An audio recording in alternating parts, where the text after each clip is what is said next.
Hello, magandang hapon sa inyong lahat. So meron tayong pag-uusapan, no? Yung kay Vitali. Nakakalungkot naman ito. Jan Bicrimulya, posible umanong i-extradite pabalik ng Pinas ang vlogger na si Vitali. Kung maipakita niya siya mismo ang nangurap sa loob ng pasilidad, maaari namin siyang kasuhan at ipa-extradite pabalik dito. Regarding dun sa nakakahiya ibinahagi ni Interior Secretary Jan Bicrimulya na posibleng ipa-extradite pabalik. Pero feeling ko hindi na mangyayari to. Sobrang busy nila sa ibang problema. Pero mas maganda sana gawin nila ito. Hindi ito maganda 'Di ba? Kung mapapatunayan siya mismo ang nagbigay ng suhol o ng ngurap habang nakadetine sa bansa. Ito ay kasunod ng mga pahayag ni Vitali sa isang live stream kung saan ibinulgar niyang nakaranas umano siya ng korupsyon habang nasa kulungan. Alam mo, nakakahiyaman nakakahiyaman pero totoo ito Ganito yung nangyari kay Sir Norman Mangusin dati. Yung kay Sir Norman Mangusin naman, allegedly, di umano, ayon kay Inay Mary Ann, ganyan daw ang nangyayari. Yung mga ginagastos niya doon ay galing sa palipad ng OFW, allegedly, di umano. Hinahanap ko nga yung video ni Inay Mary Ann na yun Nasa mga live nila yun dati, sinasabi. Kasi ang gawain ni FLM daw noon, actually nasabi yan dun sa nasabi yan dun sa interview dun sa mga kasamahan niya dati sa loob. Kay Sir MG, di ba? Na mahilig nga daw manlibre, nakakalungkot. At sinabi din mismo ni Sir FLM yan sa recording. Yung 10,000 ang bayad sa telepono. 'Di ba? Sinabi niya rin naman yun sa sa live niya, inadmit niya din naman na yung sa CR siya natutulog dahil dun lang daw may signal. At may lumutang din na may lumutang din na Zoom meeting niya ng mga niya, 'di ba? Mga bata niya. Yung sinabi niya na may utang si Manny Pacquiao sa kanya na nakahiga siya dun sa isang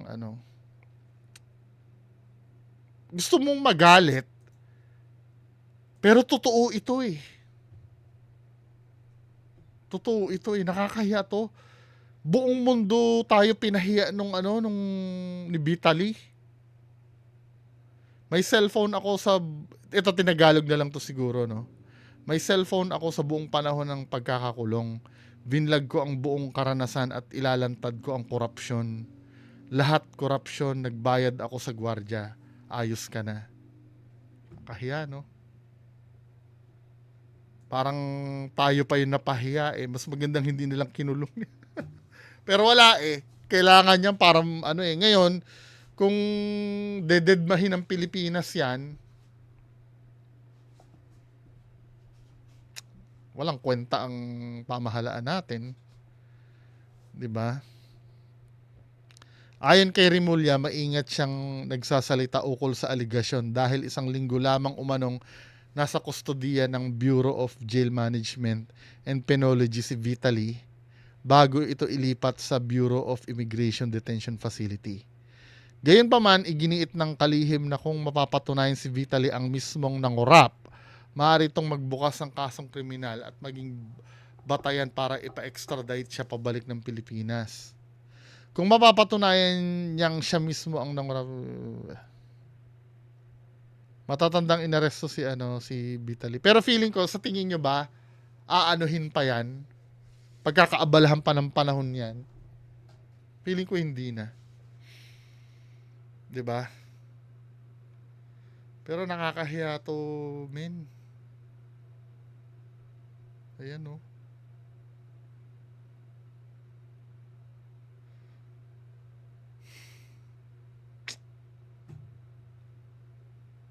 Sa totoo lang, ano to?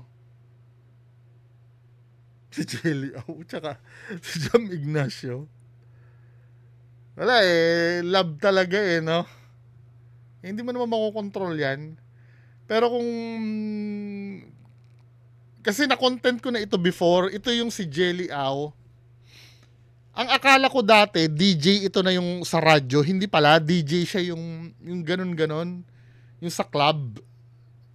Yung ganon.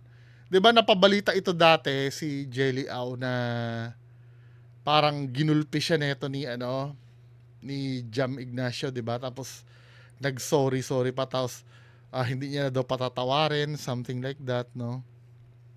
Pero wala eh. Ganun talaga. Kumbaga yung basag ang mukha nito, 'di ba? Nag-away sila nun sa I think NLEX ba 'yon o SLEX? Na nakahanap siya ng pagkakataon na tumakas nung binabasag yung mukha niya sa loob ng kotse. Tapos sinabi niya parang ayun nga. Pero alam ko nagpapahiwatig na siya noon na mahal niya pa rin yung lalaki eh. 'Di ba kung mapapanood niyo yung content ko dati noon, sinabi ko base sa pananalita ni ate, magkakabalikan to. Kasi yung tone ng pagsasalita niya noon parang mahal niya pa rin ito eh. Sa kabila ng pambabasag ng mukha niya eh. Kung mapapanood niyo yun yung Jelly Au content ko noon, ipipin ko dyan sa baba. Sinabi ko yun eh. Magkakabalikan niya. Isang lambing lang. Parang marupok kasi ito eh. Si Ma'am Jelly Au. Marupok ito eh. Isang pakiusap. Sabi ko noon, isang pakiusap lang nito, bibigay yan. Siyempre, fresh pa yung pagkakabugbog yun. Masakit pa talaga yun. Hindi pa hindi pa magpapakapatawaran. Hindi ba yun? Medyo palalamigin lang muna. At pag lumamig na, isang lambing lang nito, balik yan. Ayun nga nangyari. Well, hindi na sana maulit pero yung pagkabugbog sa'yo, dapat na yun eh. Kumbaga sa pelikula, trailer na yun eh. Teaser na yun ang mangyayari sa'yo pang habang buhay. Sana hindi mo pagsisihan. 'Di ba? Pero kung talagang di very good kung halimbawa kung talagang magbabago na hindi ko naman inaalis 'yon. Hindi ko naman inaalis yung na 'yon, yung chance na 'yon na malay mo nagbago naman talaga yung lalaki, 'di ba? Pero syempre, andun dapat yung pag-iingat din eh. Dahil kung nagbago na yan, pwede naman siguro kayo maging magkaibigan na lang. 'Di ba? Kung hinahanap-hanap nyo rin yung isa hindi naman mapipigilan yun eh. Hindi, let's find out na lang. 'Di ba? Kung may mangyayari man, at least hindi nagkulang ang buong cyberspace na mag-warning sa'yo. Kasi may mga nagsabi diyan aabangan na lang daw sa drum na nakasemento. Aabangan ka na lang namin sa drum na nakasemento. 'Di ba? Yun ang sinasabi nung iba eh. Pero malay mo naman wag naman tayo mapanghusga. Pero kung ako kapatid ko 'yan, kung ate ko 'yan o nakababata kong kapatid 'yan, hindi ko na 'yan itatakwil ko na 'yan. Yang babaeng 'yan. Kung 'yan man kasi hindi ko nakakayanin 'yun eh. 'Di ba kayo, lalo na kung may kapatid kayong babae o mga tatay diyan na may anak kayong babae. Tapos binasag yung mukha. Ngayon, syempre mahal na mahal yung kapatid yung babae or tatay yung babae. Tapos tanga pa rin, na babalik pa rin dun sa Yes, naiintindihan ko yung puso kasi hindi mo natuturuan yun eh. Kahit diktahan mo yan na wag mong mahalin. Yan eh, magmamahal pa rin yan eh. Pero kung nasa katayuan kong kapatid ko to, or kayo, anak nyo yan, ako tatakwil ko na lang yan eh. Kasi hindi ko nakakayanin yun eh. Pagka nangyari pa uli sa kanya yon, ayoko na baka mamaya binugbog uli yan at lalapit sa akin na basag ang mukha. Baka sigundahan ko pa ng isang suntok yan eh. Sisisihin ko pa yan eh. Ganun kasi ugali ko eh. Sinabi ko na sa'yo eh. Kaya para maiwasan na lang ganun, itatakwil ko na lang yan. Masama man pakinggan, ano? Itatakwil ko na yung bilang kapatid ko pag ganyan. Kasi may kapatid din ako na ano yung ate ko eh, yung namatay na. Namatay yun sa kamay ng... Ayoko magbintang ha. Pero hinala ko sa kamay ng kung sino namatay yun eh. Inambush kasi yun yung ate ko. Kasi siya yung may hawak ng negosyo namin dati. Na ngayon, yung negosyong pinundar na magulang ko ay pagmamay-ari na ng boyfriend niya ngayon. So do the math, no? Pero wala akong pinagbibintangan.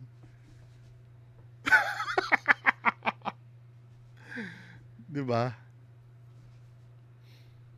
Well, sa ganun man, I wish na sana wala nang negative na mangyari. 'Di ba?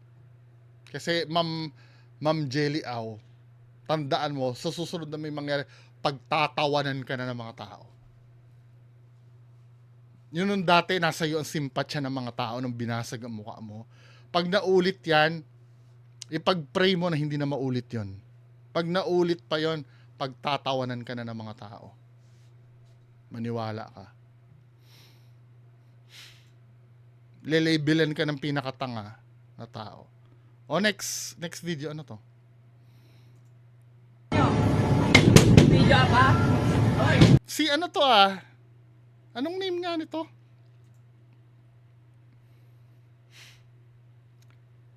Parang komedyante rin ito sa ano, 'di ba? Sa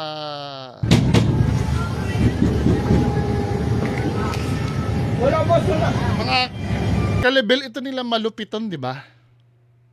Aberia Things ba itong ano, name nito? Mga ganyan ka pa. Kung hindi nagpapa-overtake, ayan o. Nagagalit pag nag-overtake kami.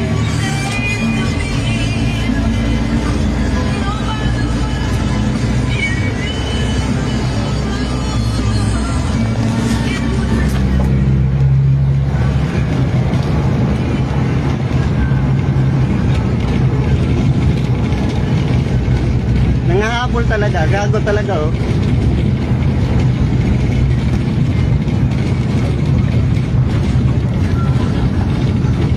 Oh, ayan, nanggigit-git pa. Ginigit-git niya kami. Di ba pwedeng paunahin mo na lang yan? Or sinasadya niya na sabayan yung speed? Oh, ayan, plate number niya, yung mukha niya parang adik na walang hewan. Ayan yung plate number, oh.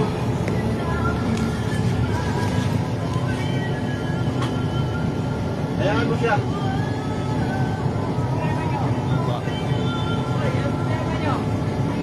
Video pa? Minsan mahirap yung maging matapang ka na ganyan. Paano kung may dalang baril yung ginaganyan mo, no? Wala boss, wala. Nako, kilalang kilala ka pa naman, men. Pag sikat ka, no?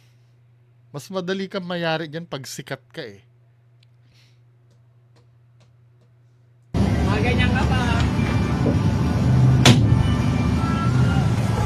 Di ba, ano yan? Di ba natututo yan sa mga nangyayari sa social media na napapashowcause ng LTO? Mukhang may marerevoke ang lisensya. Ah. Ayaw na dong! Ayaw na! Putang ina mo. Ayaw na dong! Ayaw na! Ilak na ba? Ilak! Ilak na! Ilak!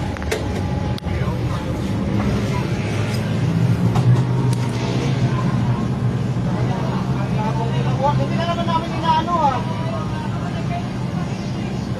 Hindi kayo nagmamadali. Kung gusto ka magpabilis doon sa expressway, huwag dito. Mas kupal ka, gago! Huwag na sagutin, men. Yabang mo naman. Kala mo mayari ka sakyan. Kala mo, parehas naman kayo lumadaan sa kalsada. Mas kupal ka, gago! Mura mo lang kupal. Adik ka atay! Huwag niya na sagutin. Baka mamaya may baril yan eh. 'Di ba? Siyempre pag naunahan ka na ng bayag mo, halimbawa pag may baril ka, siyempre ikaw ay macho at lalaki, pag itinutok mo, obligadong iputok mo na yan. Kasi kung hindi mo itutuloy yan, pagtatawanan ka. Eh, alam mo naman, di ba? Ayan yun na. Total na videohan nyo naman. Huwag nyo na sagutin na kupal ka. Kasi lalong aapoy yan eh. Oo, naiintindihan ko no, na maliit kayo siguro. Pero importante doon na videohan nyo naman na eh. Mayayari na sa LTO yan. At yung mga sikat naman na ganyan. Hindi nyo ba alam na mas mabilis kayong mabiral pag sikat kayo? Na ganyan ang inasal nyo? Aabangan na natin yung balita niyan, ano? Na isi-showcase ka na niyan. Tapos, suspension, ang napipredict ko, suspension na 90 days sa investigation. At, nako, mukhang berdugo pa naman ang revocation ng lisensya ang LTO ngayon. Anyway, yan lang pag-uusapan natin. Ano? Magandang hapon sa inyo lahat. Bye-bye.